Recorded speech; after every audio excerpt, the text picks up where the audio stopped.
quella che abbiamo appena sentito era la Chantosa.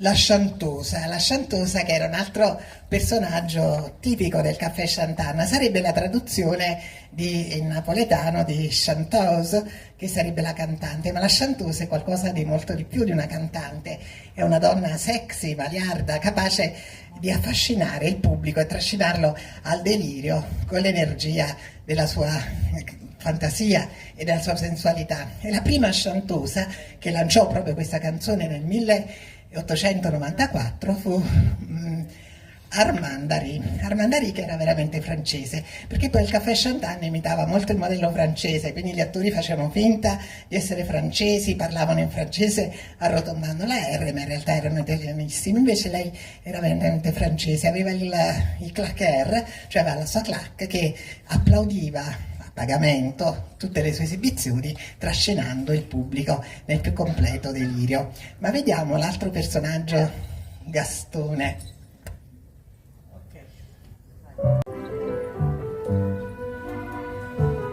Gastone, sei del cinema il padrone. Gastone, Gastone. Ho le donne a profusione. Un vestito un po' trasparente. E ne faccio collezione.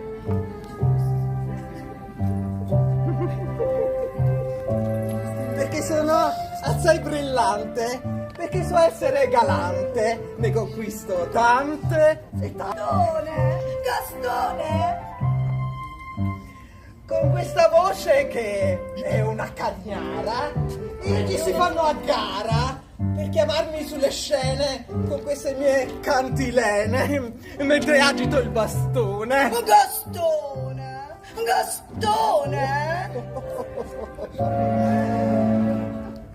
E verso cose come un bastone. Per le film più bislacche, perché porto bene il fracche con la riga al pantalone, perché sono un bel Gastone. Un Gastone, sei davvero un belladone.